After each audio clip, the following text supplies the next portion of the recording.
The holidays are over. The new stuff's not yet come in, and the weather's getting colder. Let's talk about more golf equipment on What's in My Drawers Golf Talk.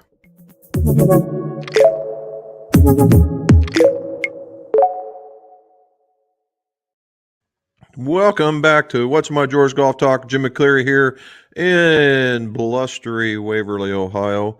Why is it What's in My Drawers? Because old club maker, club fitters are tremendous pack rats, and that's how it started. It was all the stuff that was in my drawers over there. And now it's turned into a international golf talk community, and it's just a ton of fun. So let's talk some golf gear. Not too much in the way, we talk about the PGA Tour. They were basically doing a whole lot of reruns from 2021, and there was a lot of really cool stuff out there to be seen, to be sure. I'm not going to go over any of that stuff because social media was just absolutely pasted with that stuff. So we'll let it go from there. However, what we will talk about is two things. We'll start with the personal stuff first. First, we got to show the dog. There she is, looking up, and I guarantee you she's asking for some food. So now, you guys all know it's my anniversary on New Year's Eve, and New Year's Eve. Pardon me. I did I put a prime rib on the smoker and did some lobsters on the grill. Very first time. It was kind of nerve-wracking. Of course, I searched all over the internet to see the best way to do it. And we had family come in, so I bought a few extras, and we started off. So it looked like this. Whose anniversary was it? Ours. You didn't say ours. Anyway, it was ours anyway. You might want to close that door. So this is what it looks like. Sorry. Three different pieces of prime rib. And it looked like that when it was all said and done.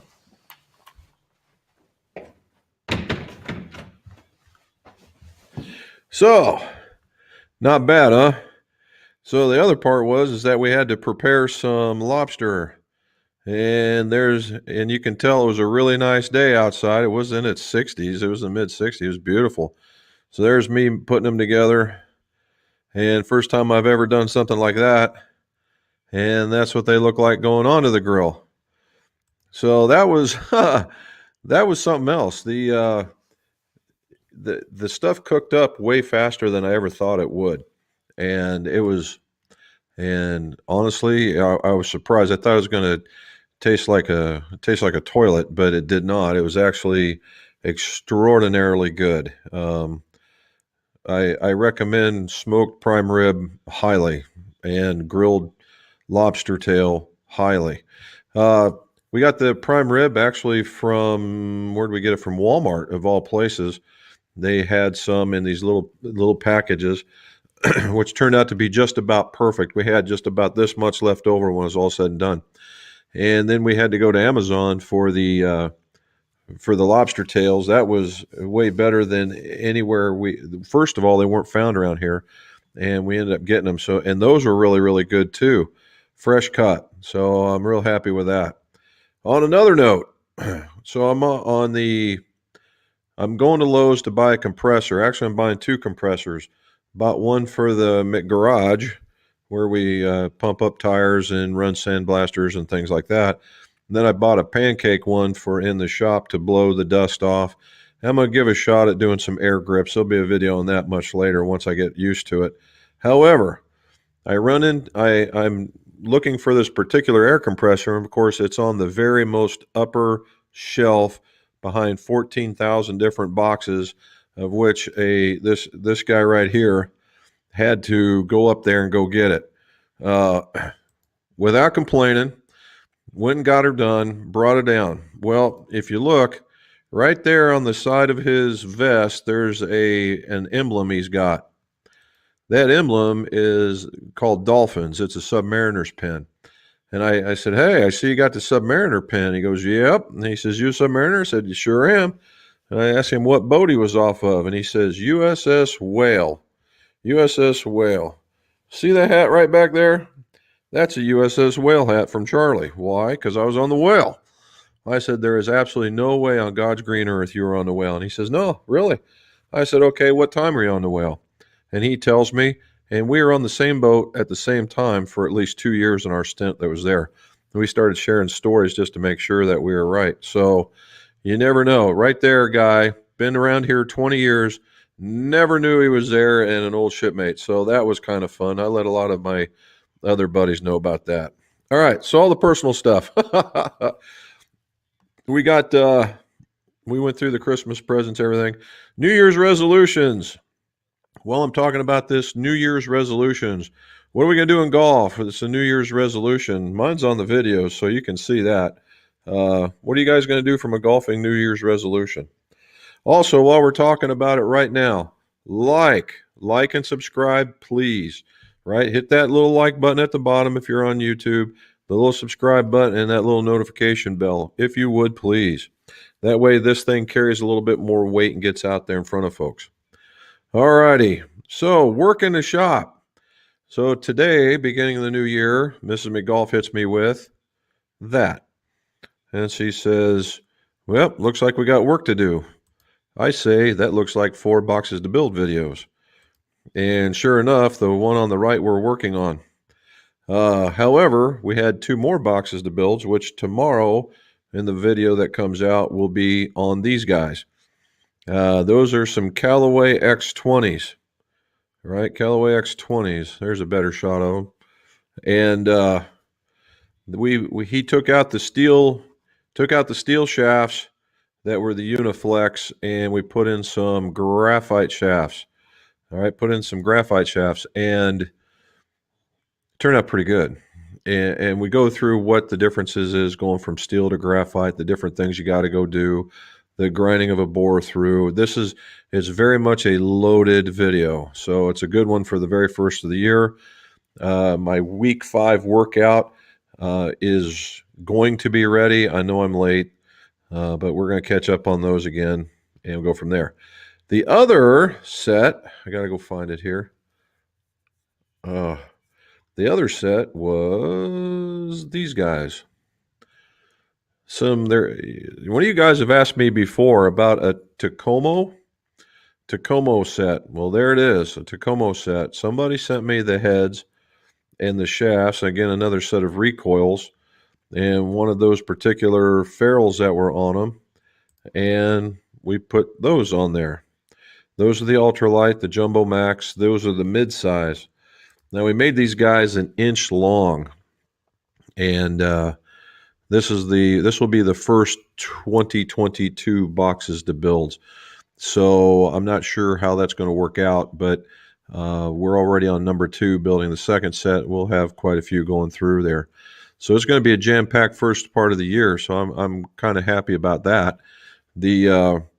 Anyway, the Tacomos were left-handed. So I'm kind of hoping I can sneak in a few shots with it before they go in the box.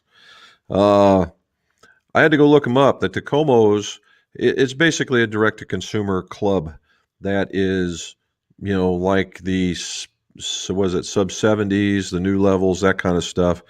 And they're starting out small. They've got that 101 and a 201 or a 102. I'm not sure which one that is. Anyway, this 101 is a hollow body. It's a hollow body looking blade. It's extraordinarily strong. It's a 23-degree 5-iron. That's pretty strong, and a 44-degree pitch and wedge. So yeah, they're pretty strong. They don't have a ton of offset on them. They just don't. And matter of fact, here's even Robin kept one out just in case. There you go. That's the 8-iron. This is the one I'm kind of hoping to hit. 460 on it. Jumbo Max. Whoop. Okay. And inch long. It's funny, even with a 60-gram shaft, and that's an ultralight, it's only a 50-gram grip, that the swing weight still came out pretty high. There was like a D6, D7 swing weight. So it is what it is. The other set that I was working on and I wanted to show you this. And I almost had them together until I didn't have whether or not the guy was logo sensitive or not. These guys. Have you seen one of these before? It's the, I don't know if you can see it. There they are. The 211 ST 3 forged. Basically blades with a lot of offset is what it looks like.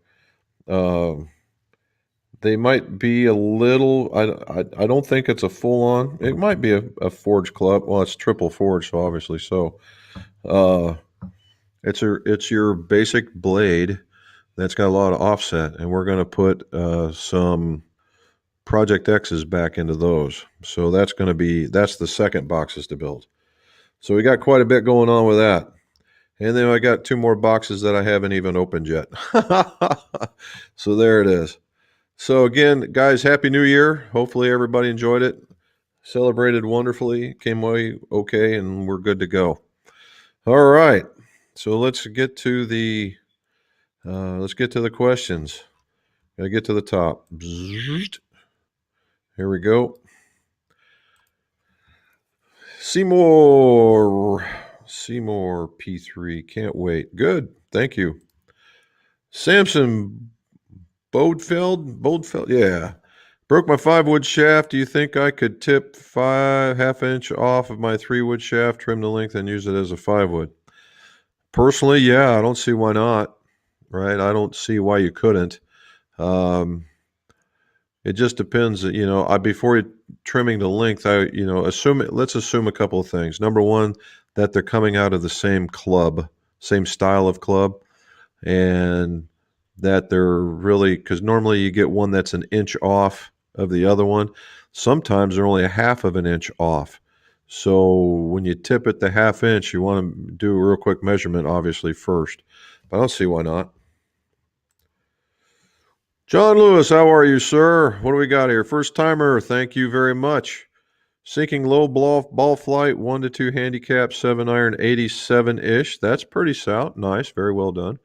Smooth tempo, depending on C taper, light, X flex, soft stepped, or C taper S due to harshness. Thoughts? Well,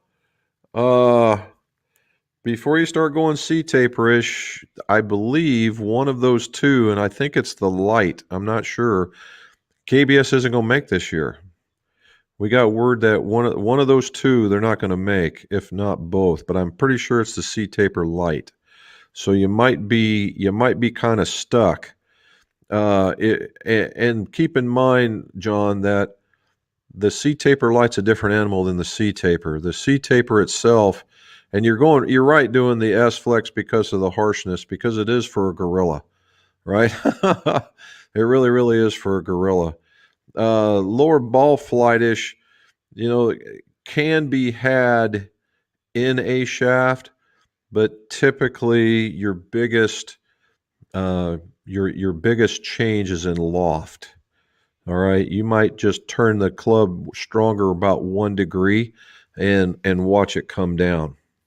That's one way of doing it.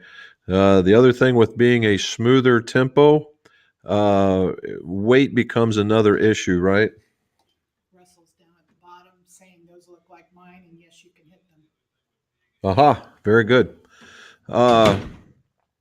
So the other one is weight, John, where sometimes, and depending on the person, right? If you're smoother, the heavier one could commit to a little bit earlier release, right? Where something lighter allows you to attack it hands more ahead of the ball, and then that's where your lower flight will come into play. So honestly, with what you're asking me, I would think that the C taper light would be a much, much better club for you, or much, much better shaft. However, we got to check to see whether or not they're there. That one's going to be tough. Okay, if you're looking at that, and I know you might, if you're intent on KBS, then okay. Pardon me again. I would, if it's not available, and you're looking at something like this, I would certainly consider a Nippon, the Modus Pro, right? The Modus Pro, and you can go into the 105 because the C-taper light was a 110.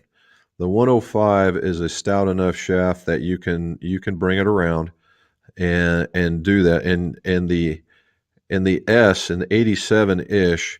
So I hit an 8 iron. My 8 iron's 84 ish standard, right? I jump on it and I can get a little higher. So the seven's probably 85 to 86. So I'm not too far behind you. And a smoother tempo, you might want to look at the Nippon 105 and look at it in the S. It won't get away from you. Now, hopefully that helps.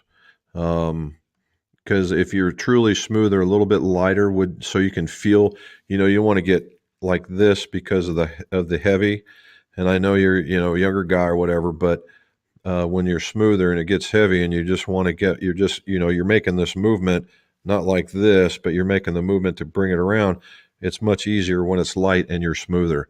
And I don't mean 95. I mean just taking a little bit off of it. What's coming is 115s. I think those things are going to be outstanding. However, Nippon is under contract to give them all to Mizuno until their manufacturing catches up. And then when that happens, then it comes to the aftermarket. But for right this very second, number one, if you like the seat, I would go with a C-taper light soft step. That would be my choice. Make sure that it's being made.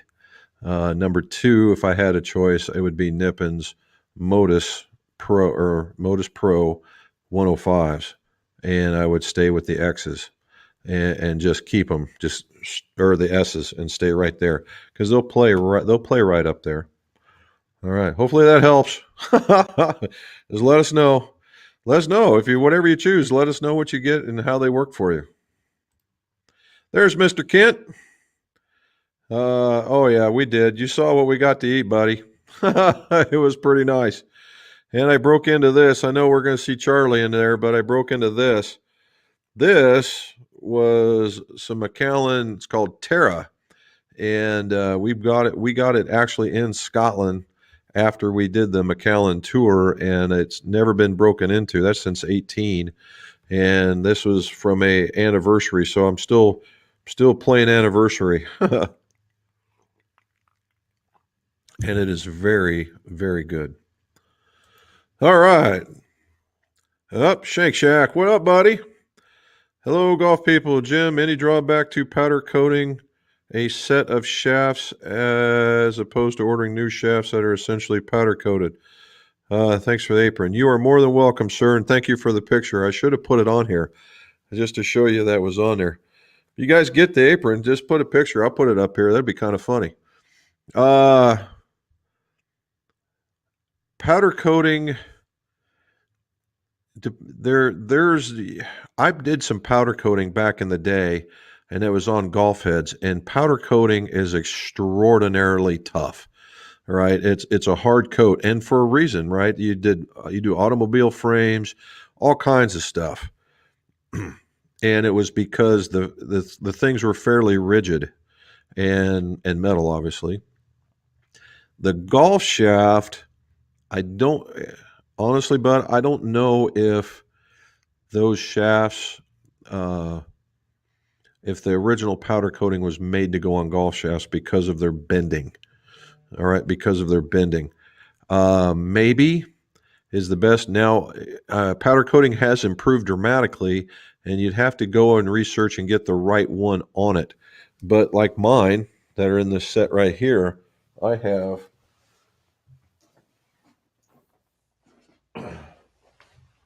one would think that this is a powder coating, right? This is and for John 105 in a black. It's very nice actually, but it's not powder coated. It's a different kind of a coating.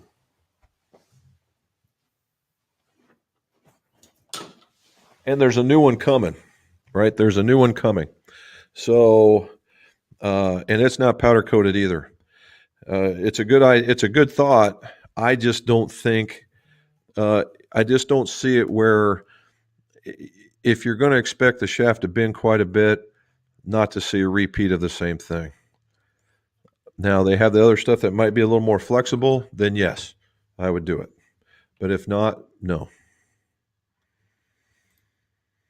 75, 73 this week. Winter golf, you got to love it. How much snow did you get, man? Or did you get any? I'm starting to see pictures. You guys might actually be having to take a broom with you and clear the greens off. Anyway.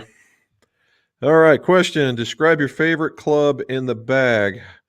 You know I love my hybrids. Yes. Yes, he does. And thank you for the anniversary wish. So, my favorite club in the bag. Well, my favorite club in the bag actually there's a tie. I mean, I like my irons to be sure, but my favorite club in the bag actually is my 2 hybrid, and it's an old Epic model. Um, it's way in the back. It's one of the first not it's the first generation Epic. So this thing is 5, 6 years old. It's a 2 hybrid for a lefty. The most I get is 18 degrees. It's got a recoil shaft in it, and I just pummel this thing, and it's been the most reliable club I've ever had. Now I've had some pretty outstandingly bad hits with it, but for the most part, it's a very reliable club to get me into that shot making. It does the shot shape that I need it when I call upon it, and that's the thing.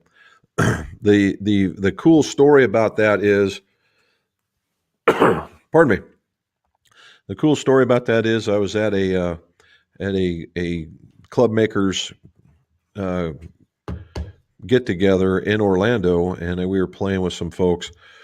And and what I was doing is if the hole was 390 or below, I was going to use the hybrid. If it was 390 or above, I was going to use the driver.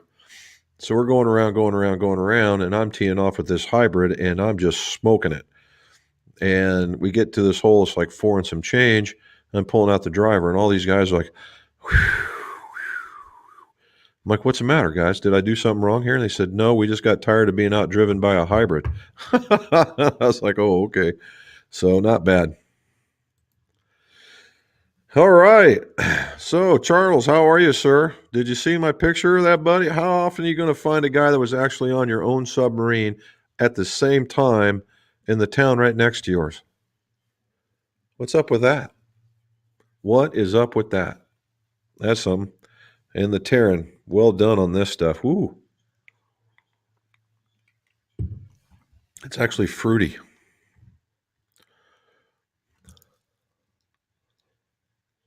All right. I'd like to say mine's the putter, but I fought with that damn thing. It's getting better. It's just not my favorite. Rounds were 83, 87. Did manage to bag a birdie this winter. Being able to play is a blessing. All right, so I got a round in the day after Christmas. It was late 50s or late fit. Yeah, it was in the upper 50s, very low 60s. I got to go golfing with Bob, and I believe I shot an 84, 84, and we were just getting around the course. It was, we weren't killing it. We weren't, we were just maintaining pace. And I tell you what, with this working out thing, uh, my irons were, in what would be, You already talked to him about Bob. huh? You had live stream since Christmas. Did I? Yeah. No. Okay. Look at that. Daggone peanut gallery all over me. So anyway, I hit the moral of the story is I hit the last 3 holes. I hit some pretty good bombs. All right. Joe, what is up, my friend? Foot wedge. You better believe it. Golf hacker. Oh, I know this one. North Wales. Happy New Year. Both. All right. Same to you, sir. North of Wales. Happy New Year. Well done. That's pretty good. Hope you guys enjoyed. Thank you for staying up so late. Andy Taylor, good evening to you, sir. Mr. Ortiz, how are you? Happy New Year to you, too. Kurt Evans, what do you say? His favorite club is the 1969 Anser Depp has been in the bag. Bought it for $20. Those longer ones are pretty cool. They are pretty cool. Joe's got a buddy that's got one of the original pings that just sounds like a bell every time you hit it. Brendan, what do you say, buddy? How'd it go this week? Looking to shorten my putter by inch. Would this make a difference, or would I need to add weight to the head or butt end? Thanks. Brendan, if you're going to shorten it by an inch, it all depends on the type of putter grip you're going to put on it, right? If you're going to put on a standard putter grip, chances are you're not going to do a thing, right? You're not going to do a thing to it. Oh, give me a minute. I'm going to. Okay. I would say if you're going to shorten it, and you're going to put on a normal grip, I wouldn't sweat it real bad. If you're going to put on one of the larger grips, the more heavier grips, then I would look at balancing it a little bit. But before you add any weight, shorten it, put on the grip that you want, and then putt with it and see whether or not you even feel it. Right? Certainly, it will feel lighter, but see if it doesn't feel that bad, and then go from there. And then yes, you probably have to add, if you want to add it, and you want to make sure that you distribute it equally. Right? So if you have let's say an Anzer style putter, just like Kurt has on his, at the toe and the heel, you want to cover those up equally, or you put it in the cavity equally, right? On a malletty type putter, around the edges equally. You don't want to give one or the other, otherwise it'll force you to open or close your face when you putt. You have to be equal. Good. As long as it keeps dirt off of you, man, that's what it's all about.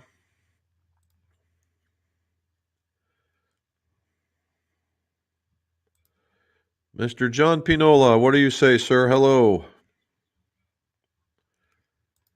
There we go. Charlie, what do you say? Nippon 115 wedges are working out really well. Good. I'm glad to hear it.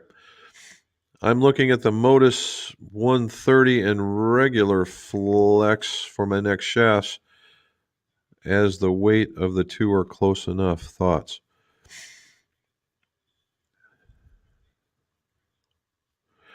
Well, you could do that. I wouldn't be so afraid to go with the 125s. I mean, 130s are going to play differently than 125s. The 125s will play more like the wedges, where the 130s, they're going to play totally different. It's a different profile. I'm finding out that the codes, the numbers after, the ones that end in zeros are going to play different than the ones that end in 5. At least so far, that's what I'm being told. So what I would look at is maybe the 125s, and then you'd be good. What's your recommendation on iron set with different bore depths? Having been drilled too deep in the past, how to fix it and make it shallower? Ooh, naughty.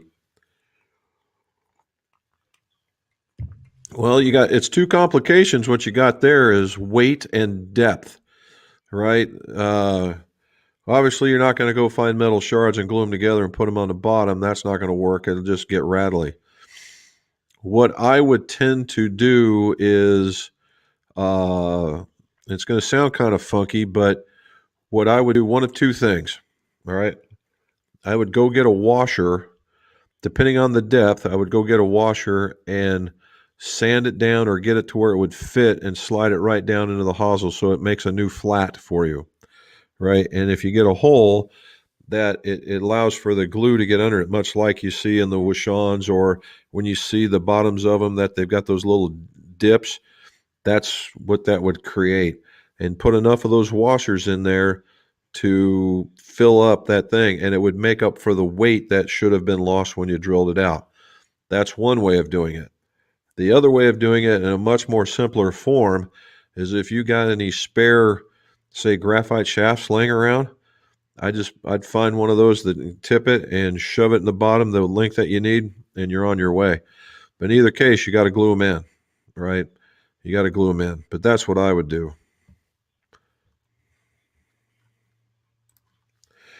Danny, going to take some lessons next week, even though I shot 75 with a double bogey. Hey, it means you can get around the course, man. That's what we all want to see, right? That's what we all want to see. All righty, here's something for you. Check this thing out. I haven't been practicing, but we'll see what happens. Tell me what you think of this. How about that? We're getting technological at Mac Golf, right? So I can give you a different viewpoint. See all my stuff. This is where you see me talking from right here. This is new.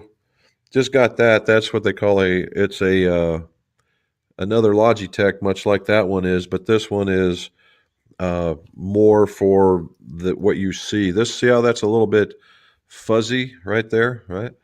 But I mean, it does a good job, but that does a little bit better.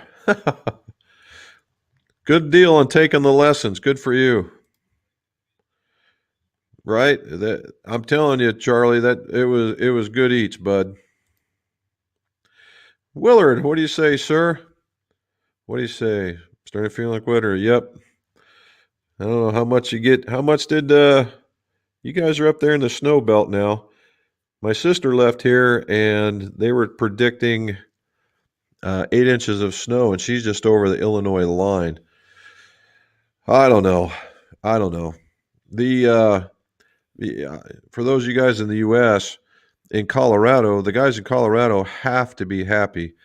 The Colorado is a skiing community in that area, and the Lake Tahoe area. They were showing this specifically designed snow removal a snow removal vehicle that takes out not only the lane but the shoulder as well, and it throws the snow.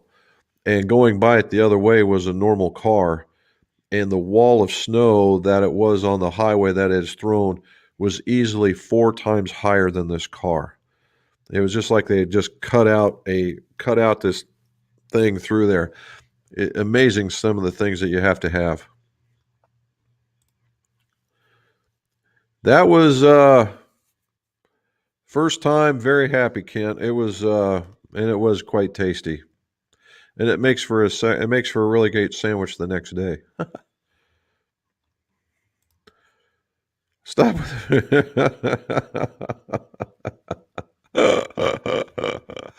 Well, I'll take that as a compliment.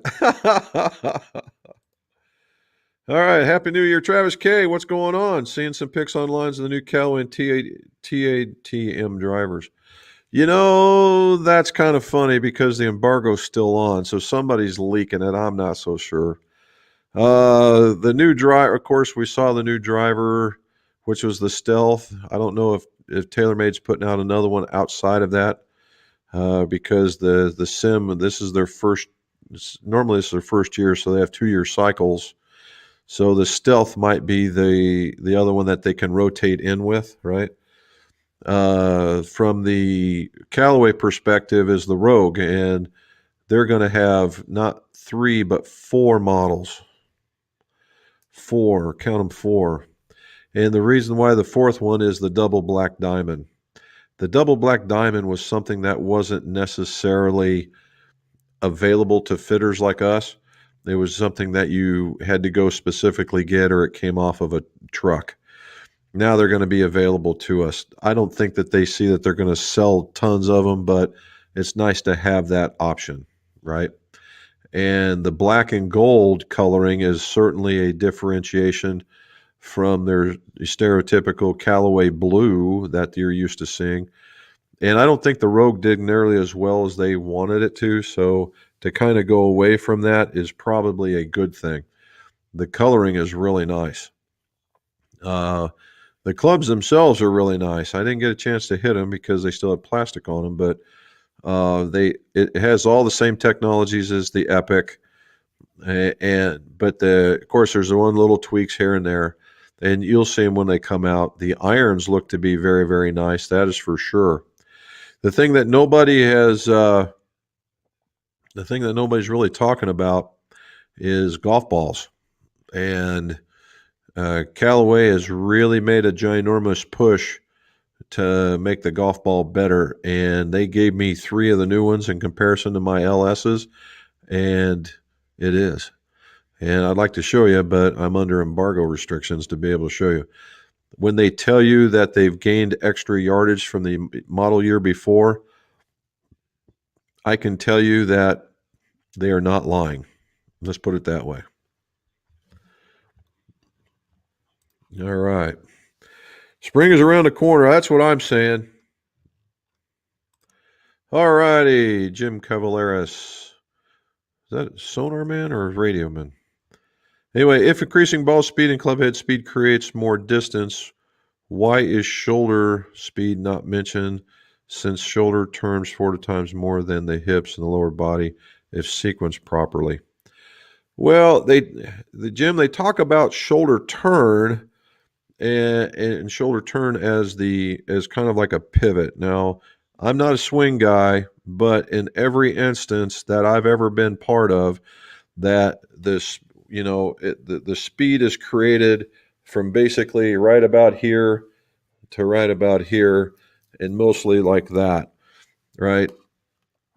And when they're talking about the shoulders, that would be uh, synonymous with your core, being to turn your core faster. That is purely, if you're asking me, and that's what I would come with off the cuff. Other than that, right? Because it all does have to be sequenced, right?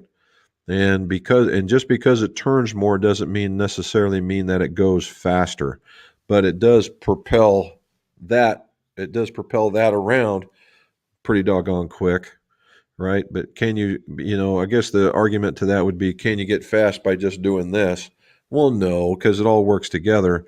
But joints unhinge, speed increases, that kind of stuff is where that comes from. I hope that helps.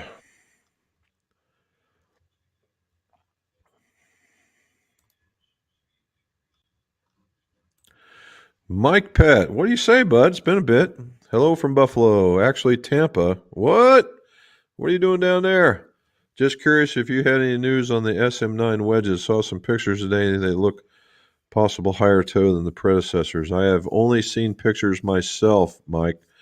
And yes, the higher toe has become we'll call it a thing to do right now. Everything cycles, right? Everything cycles in design, and right now, it's a takeoff from the high toe wedges. Everybody's like, "Oh, that high toe looks so incredibly bad," until they hit it, and they can't get over the look past the performance. So they say, "Well, if the club I had a higher toe, then it would be great." And that's what you're seeing coming out of all these places, right? Uh, SM9 with a higher toe, Callaway with the full toe, right? And the other ones have got high. They just call them high toes and just go with it.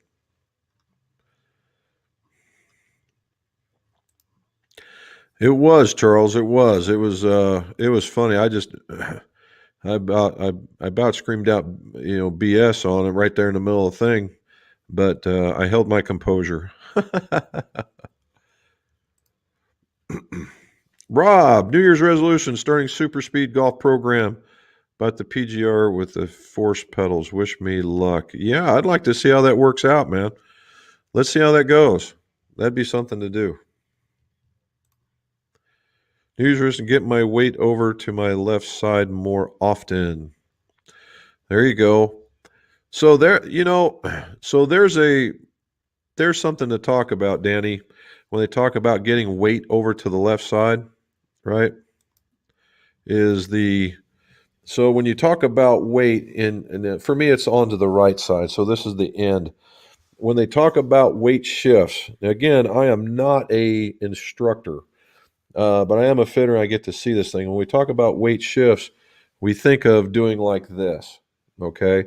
And that's not what we want. We want this, just like me sitting in this chair, back and forth, okay?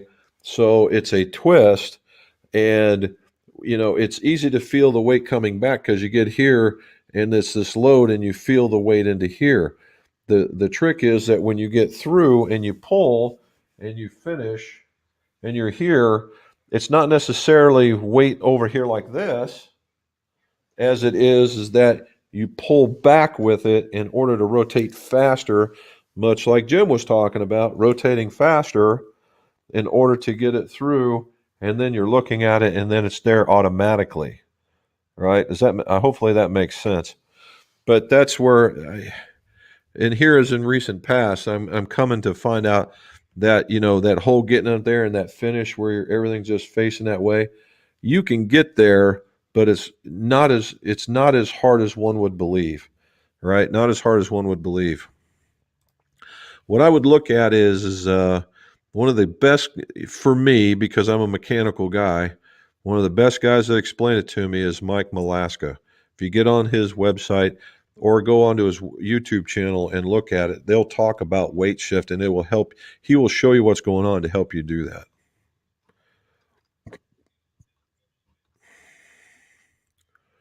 All righty. Sonny V, what's going on, sir?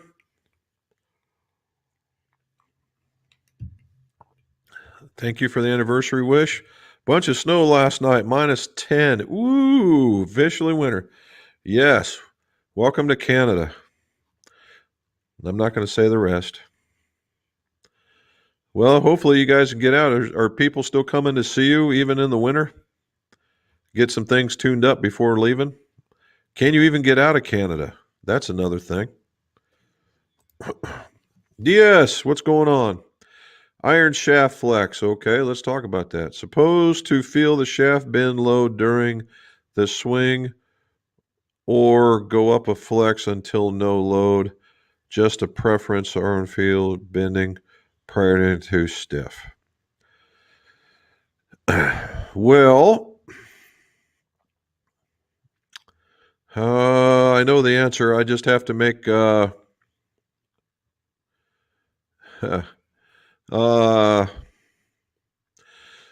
in the certain people like to feel the flex of the shaft. The bottom line is if you're getting, it depends on more. I look at the end result, right? It's end resulting in that if the ball is going where you want it, going the distance you want, the height you want it, all that kind of stuff, and you're feeling a bend in the shaft, then that should be probably a good thing. If you find that the S300 is too much, you ought to see some changes in the dynamic of the golf ball, right? It might go a little higher, it might go a little shorter, it might spin a little bit more or even less depending on how you impact it. And that should feel bad, of which case you don't like that and you shouldn't be there. Now, if you're kind of in between, you're getting everything you want, but it's just a feel perspective and you're uncomfortable with it, you could always do what they call and if the 300 is too stiff, I would still stay in the R300, but you can hard step it. And what you can do is you take the 6-iron shaft, you put it in the 5-iron head, and that will increase that stiffness by about a third of a flex. And that's probably, and everything will change, right? Ball should come down a little bit more or whatever, and come up by a third of a flex. I wouldn't change it so much per se after that. I would go one either direction, but if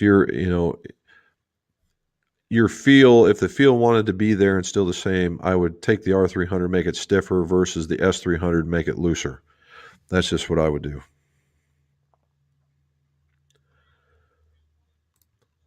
Yuri, that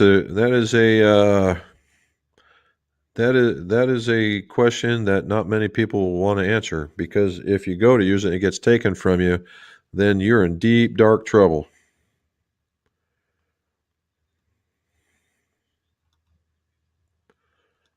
Let's see. There's Russell. Hey, the Tacoma irons look great. Can't wait to hit them. Hope you try them. Let me know how they feel. All right, buddy. I put them together. They worked out. I am super duper happy with them. To be honest, I was just waiting for things to cure up a little bit more.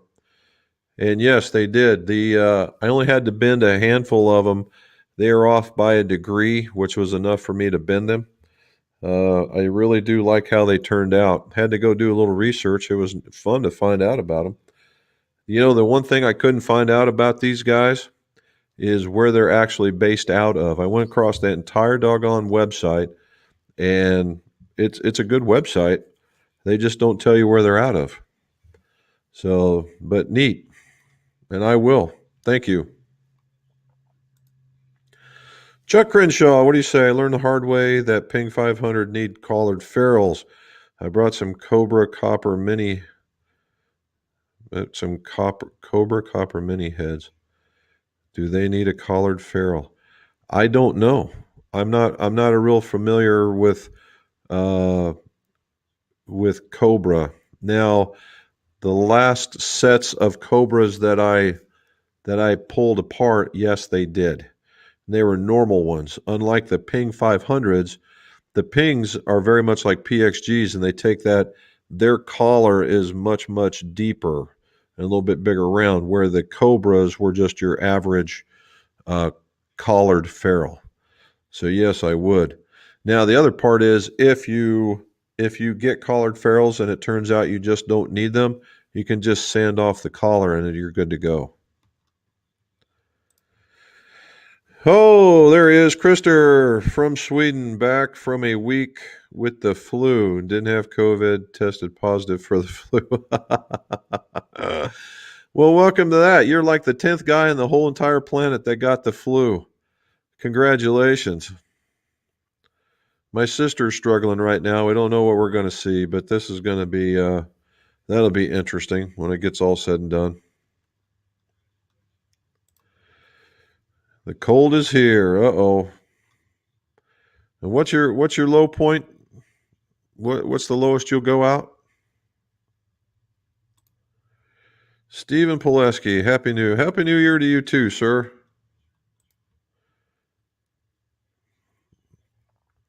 Yes, it can. Arnie Sanchez, hoorah! What's your opinion on the T22 wedges? Dude, I think I like them. If you like a kind of a compact wedge, that's been Mizuno's mantra for the 22 year is more compact. You look at the wedge looks a little more compact. The 225 is certainly more compact, and they made a big deal of saying that the 221 was more compact than its predecessor. So they're all, when I mean compact, they mean shortening the blade length. Now the change here is they added a couple extra grinds, so that's always a plus. And if you're a righty and you like something a little different, that denim copper really is really outstanding. It's a neat little, it will patina. It's very, very cool, and it's a neat look in the bag. The my favorite of the grinds is that D grind. It's a little bit wider across the bottom, but it has a lot of heel and toe relief and allows you can't flop it open like a spatula, but for around here, because we play in the mountains, it's very mountainy. Downhill, uphill, that extra heel and toe relief allow you to get over the ball or get under the ball in order to get the wedge through. But I like it. Matt's glad that Krister's feeling better. Good. Custom fitting tomorrow for Norns. We'll test the 770s, T100s. Both more of a player's distance iron than current gamers. Most certainly they are. The P770s are probably closer. I'm not real familiar with the new T100Ss, but you'll see some more distance. That's for sure. Not that you need it, but that's where it's at. As he's going to tell me, bam. It needs more distance with swinging harder. Well, that's the player's distance models, bud. Those things are it. If he's got the ability, if your fitter's got it, and you're really looking at a little bit more distance in that category, and you like a smaller appearance and that low offset, you might ask to see if the 225 from Mizuno is available still. It's a good looking club. Yeah. We got to, John, the reason why I say that is because we got to note that both KBS, which is FST, and True Temper are cutting some what we would call stereotypical shafts out of their lineup for this year just because of availability, supply chain, whatever we want to call it. It's a and some of them were quite surprising. The news is that you're going to see uh, well, let's see, I'll get it like this. Some of these shafts over here, you can't see the bottoms of them, but those are all the nip ends, and this open is where the KBS is going to go. And the reason why they're there is, well, so from right about here to here, that's Nippon, and from there to there is KBS. And we're still trying to figure out, we've got a list, but we're still trying to figure out what's coming and what's going because I think the even flexes might be called into play as well. So I really we're kind of hesitant on KBS. Nippon has said, or Nippon has said, we're good to go, and so I'm much more comfortable being able to provide that service with somebody that's going to tell me, hey, I've got all this versus all of that. And we have taken ones out of the lineup already, so we don't make that mistake.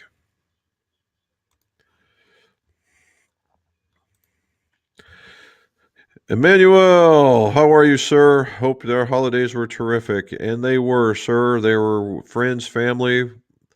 It was all good. Hopefully yours was too, sir. 870 mile an hour 7 iron flex. Well, Dan, I know it wasn't 875, but or 870, but if you had that, I'd get a long drive tour and just dominate for the next 10 years. But 87 mile an hour 7 iron X flex. That is what we just saw from up above, right? We saw that from. I'll get it here in a minute. Uh, yeah, it was from John, as we were just talking with John. Let me get back down in here. There you are. So again, at 87 mile an hour, you're right on that cusp, right? Uh, and John said he was smoother, so we went with maybe something lighter and something that plays maybe a tad more stiff.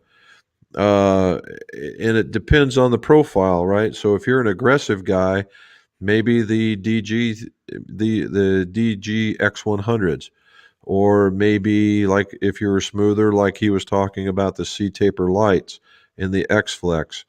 There's a whole lot of depends, Dan. A little bit more reference of are you an aggressive swinger, or are you a light swinger? Uh, those types of things.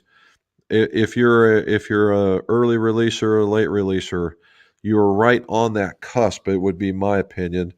And if you're more aggressive, there's nothing say you couldn't take like he was asking, taking an S flex shaft and hard stepping at once, and you might just find the perfect equilibrium. Yeah. Oh no, no gargling with this stuff. But well, maybe it could. Yeah. It was the most expensive stuff that I had until Mrs. McGolf got me the other Macallan. I got a little prelude to that. All right, Mr. Manuel, when measuring a club, do you use the lie angle and measure the length with the lie angle or the 60-degree club every time? Where you're at is the playing position, Emmanuel. And I use the playing position. The 60-degree. I know we've talked about that before.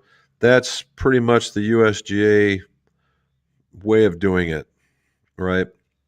And the only time that it will really come into play is if you're making an 18-inch golf club or what will be now a 46-inch golf club, in which way the lie angle can cause you to be, if you had something that was a little bit more flat, it would be longer.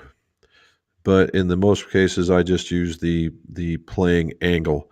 because that's what we were told. Even when you were, back even in the day before they went to 60 degrees, it was you put the club in the ground on its playing position, right? On its playing position, and then you measured from the ground all the way up to the crown of the grip, and that's what you did. Well, then it became 60 degrees. I don't know. I think that was more influence from the outside than anything else. I think that the difference in it is at the most extreme, you're talking about a quarter of an inch difference at the extreme. All right, happy New Year, Mr. Burnett. How are you? Hopefully, you guys get to evade the snow. We had some friends that are coming up from Charlotte, and they said it was trying to spit snow on them. I don't know if it'll get down there as far as you at. Mr. Russell, had that come on has been an inch long as I'm 6'4" and like a heavier head. Glad they came out D6. Nice fit. Yeah, so we'll do it like this. This will be fun. Let's get here. So when you do this from a D6 point of view is funny. It doesn't feel head heavy. It's a good balance. It really is. It's a good balance. And I think it's because we didn't put an extremely heavy grip on the back of it. But, D7, you'd be like, I don't feel that. I think it's going to be a really, really smooth club to be sure. So, yeah, I like it. Favorite club is his driver. Nice. Joe Palace, hello from Yuma. Well, all right. Welcome to the What's in My Drawers. We have golf all year long. Sorry, guys. Can you please talk about Mitchell and their classes? Well, Mitchell got bought by a manufacturing company that is in Detroit, I believe, and they're reviving those classes. Mitchell's equipment, as far as loft and lie machines, are top notch. I wouldn't have any problem. In fact, I've used one since day one. Top notch. They have a frequency gauge that relies on a light that has to shine on, and then the thing flickers back and forth. It works, but you better have the light. I prefer breaking a laser light that sits in here. Let's see if I can make this happen. It sits here and it goes in between like that. I think that's more precise in counting. Now I also have one that's a strain gauge. I think either one of those are better. Is it bad? No, I think the other ones are better. We're just talking about that 60-degree issue with Emmanuel. That they will have that as a measuring tool. That they do that. And so you'll get to see some of that if you take the class. Now, if it's anywhere near what they used to do, right, I would say it's a pretty decent class. I'm not going to say it's over the top, as their stuff is more geared towards the parameter of the golf club than the golf club itself. Where the only other class that I'm aware of is Golf Works, and that's more encompassing. Now, that's from what I knew. They might have a new director of education, and he might be taking them in a whole nother direction. But I have talking to their VP up there, and he seems like a nice enough fella, and they are really, really, really wanting to engage. So, if it's nearby and you're not spending a ton of travel money expensive to go there, any education is never going to hurt. But if you're flying or whatever, you could fly the extra couple hours and go straight over into Ohio and get it done. James Hodges, how are you, sir? Bristol, UK. Well, James, thank you for staying up that late in order to be able to be part of the group. Hopefully you stay. All right. And Charles is welcoming you aboard too. Thank you. 6:30, move on. 6:30. Move on. Oh my God. Here we go. Robert Wiggins. Happy New Year to you too. What other players' distances should I test tomorrow at the custom fitting? Well, like I said, I would look at the 225. If they don't have it, it might be the HMB. The HMB might look a little clunky to you based on your preferences from before, and know that the 225 is going to be smaller. Okay, is going to be smaller. The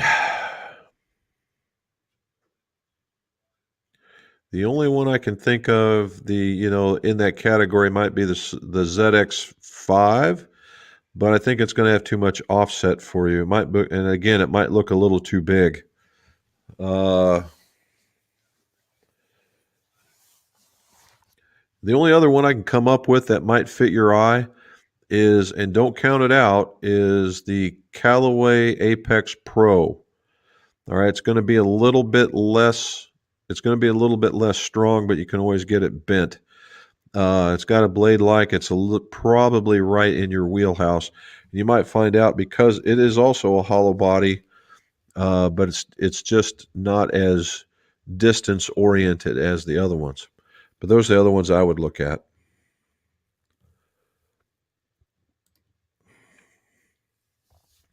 The D7s are great. I didn't mention Wilson only because the D7s are out of circulation right now. They stopped making them probably 2 months prior to the end of the year, and the new D9s that are coming out are very, very cool. They have a bunch of sole on the bottom, which I don't know if you like that or not. Outside of that, there would be very much an improvement from the D7s. I totally expect those to be a very, very good club. Joseph Freitz, how are you, sir? Happy New Year to you, too. How do you feel about playing a shorter length driver? All day, bud. I chopped off an inch of my 6.5, plugged it into my ST200G, added 7 grams, and I am crushing it. Well, so here's the thing, Joseph. Even from the pro standpoint, right? These are the best in the world.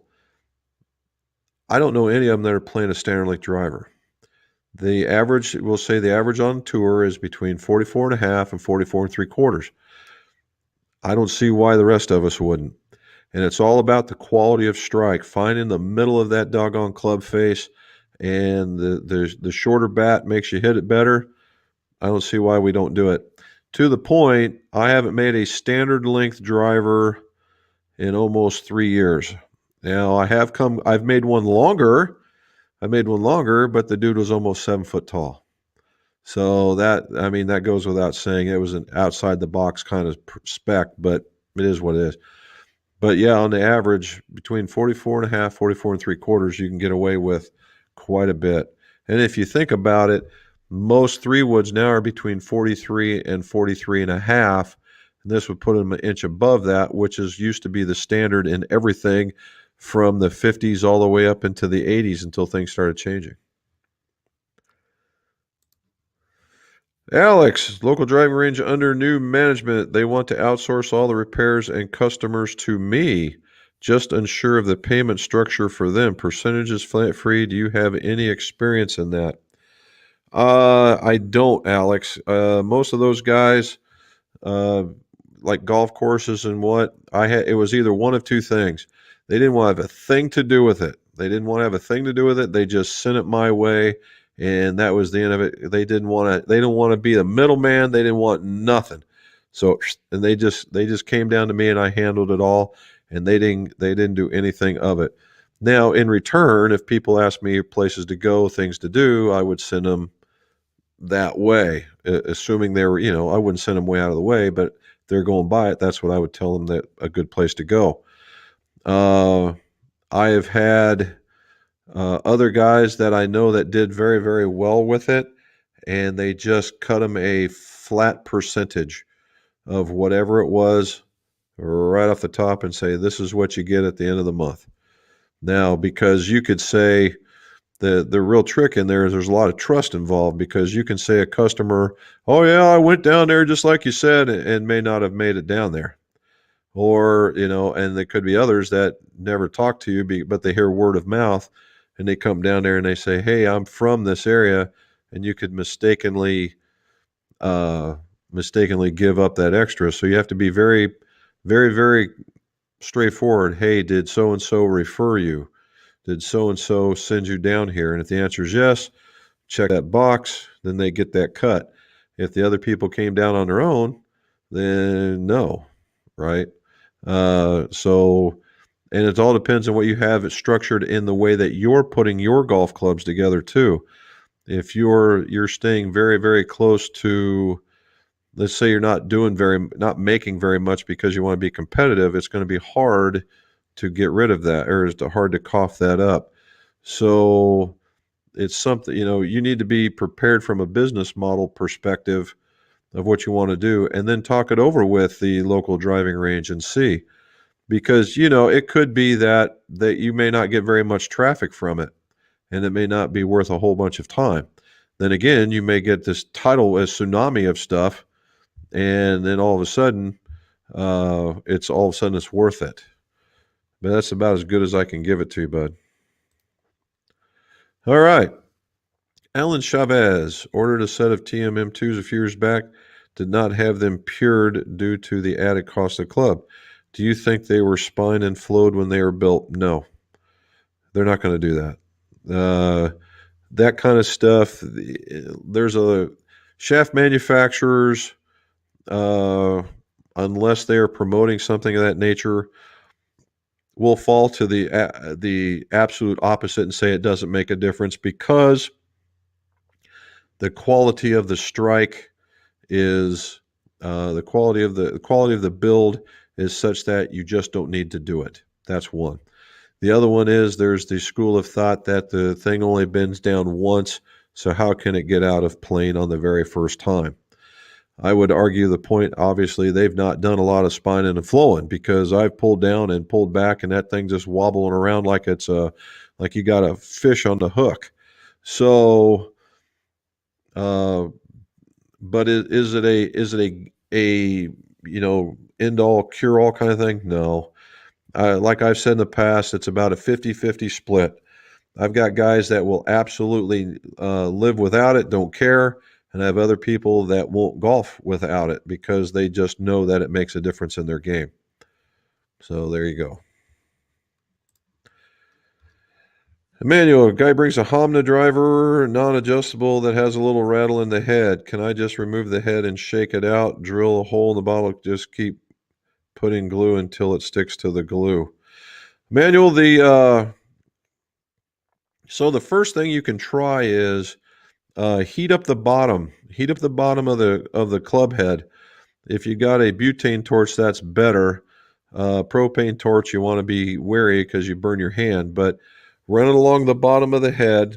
I'd like to show you one, but run along the bottom from the hosel, going back and forth this way until you get to the toe, and then come back, and then work your way this way.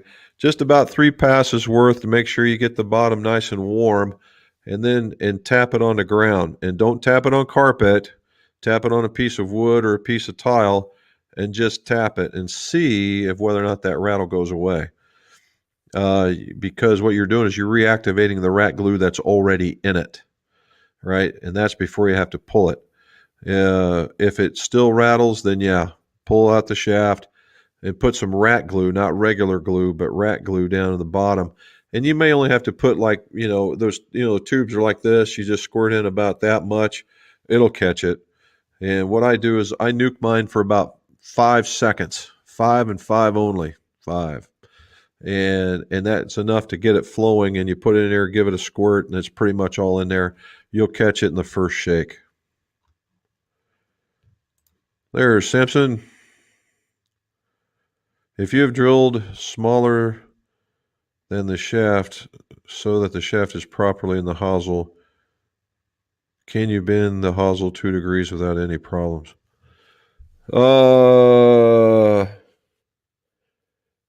I don't see that being a problem per se, as long as it's not been bent a lot. If it's the first time, no, I don't see that being a problem.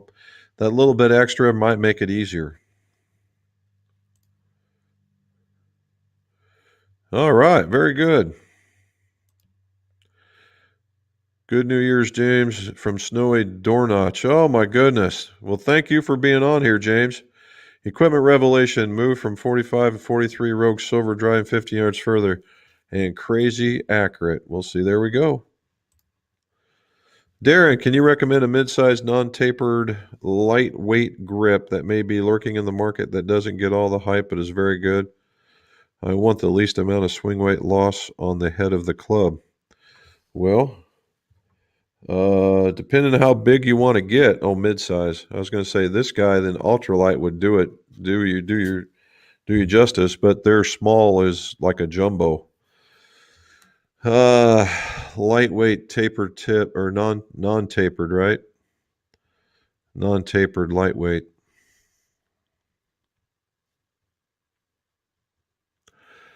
The only one I can think of that's, I don't know necessarily about lightweight, but is the wind makes an LT. It's certainly got to be a little bit lighter than like the CP2s or something along that lines.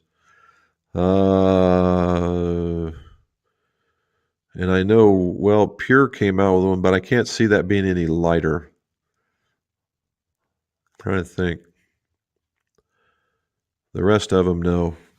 But, I mean, if you can go, honestly, if you can go bigger from a lightweight perspective, you can't go better than that. But, and go for their small, but it's like, again, like the jumbo. The one I come up with is Win. They have a Win LT, but that's mainstream. I don't know if that fits or not. Can you add graphite extension to graphite shaft and still get good frequency? Will the shaft be very close to what it was before it was trimmed, or is it basically never say work? No, you can ask. You can add. What I do, but I don't add more than an inch, and that's just for breakage, right? But yeah, you're good. Those plastic ones that go in there transmits the same kind of feel. I think you're good. Before you build a set going from 5 to pitch and wedge, you sort lightest shaft, grip, head, starting at the 5 and work your way to the heaviest. Yes, I do. And you'll see that in the video tomorrow, as a matter of fact. Best way to remove dried epoxy clogging the inside of the tip of a graphite shaft without damaging it. Well, the best way is I get like a 16th inch drill bit or smaller, and I drill it, and I drill straight down, and then I just keep getting bigger until I get to the walls of the shaft, and that's what I do. You guys are awesome. Well, thank you, and Mrs. McGolf will appreciate it too. Of course, I spent too much time back aft. That's where I was at, brother. Happy anniversary to you two both. Thank you, James. We appreciate it, and thank you for being here this long. Freezing cold. Yep, I see you guys got all kinds of snow. Woo. I'm glad I'm down here, although it's 27 degrees. We get any bit of precipitation and it's snow. Jack's late, but better late than never. There you go. There's Aaron. Yeah, I got his picture with him with an apron. Okay, guys, as a reminder, if any of you guys haven't done it already, please like and subscribe while you're here. That way this thing gets out a little bit further. We're going to promote that a little bit more as we go. All right, a couple more here. We're at 15 minutes. Miss McGolf says I can't go 20 minutes over, so 15's it. We can get out, getting back to the issue, hopefully all sorted out before Myrtle Beach's trip in April. I've been pretty busy with fittings. Good. Glad to see that. Here's something new. I haven't seen that one before. I have no idea what that means. McNay.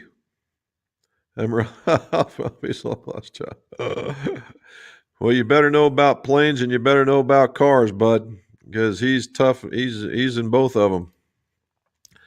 33 degrees wind Sunday. I'm playing. Oof. You are the man, Chuck. That's a little bit more than me.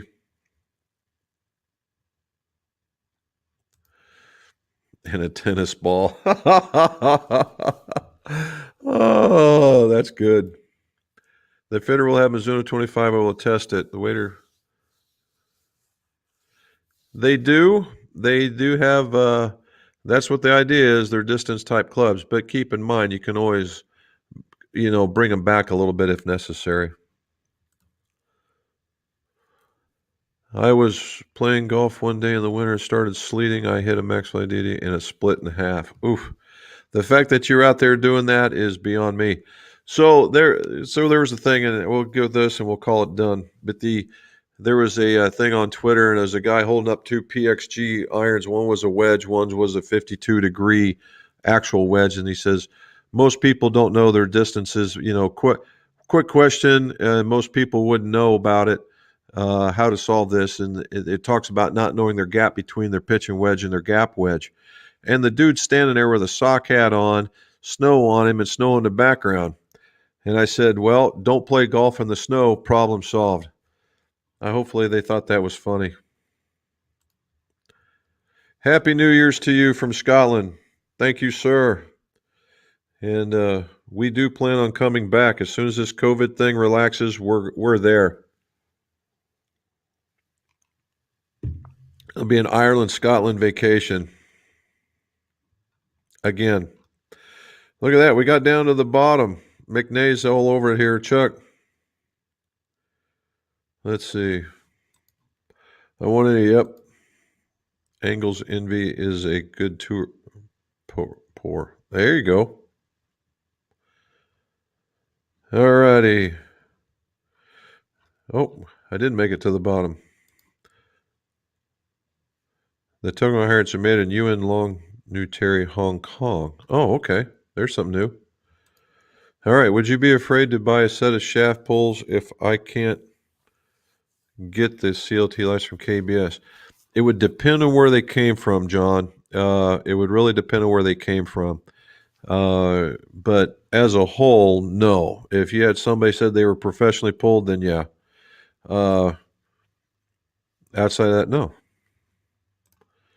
Definitely here for the duration. What epoxy? Okay, well, I'm down to the bottom, and this is it. So James Hodge wins the last one. Definitely here for the duration. What epoxy would you recommend for the hobbyist? Is it worth buying 4-ounce bottles? Does it have a use-by date? Well, James, as a hobbyist, it depends on amount. There are hobbyists that are full on, and there's hobbyists that we'll call them tinkerers. And the 4-ounce bottles would be a very, very good thing. From you on over there, what I would look at is the GolfWorks brand stuff that they have. The stuff was at Diamond Tour that's in the UK.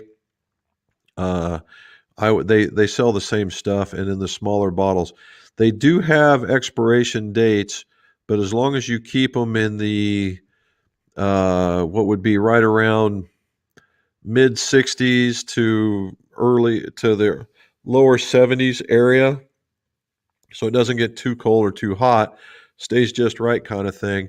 It lasts quite a bit, and you got to and keep it sealed. If you know you're not going to go for a while, put it in a plastic bag and just don't let any air get to it, and it will last you a little bit longer.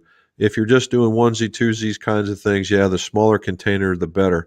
If you're doing a lot, I used the 8-ounce containers forever, and just kept rebuying because and that was a lot for me. I know there's guys that are going through the 32-ounce, and that's a lot of volume. But nah, I would just the 4-ouncers. I don't have any problem with that whatsoever. All righty, guys. So we got down to the end of it, and we made it within the 20-minute overreach that Mrs. McGolf put on me. Thank you, guys, from the UK. Thank you from the States, everybody. Everybody, Happy New Year. Hopefully we stay on our New Year's resolutions.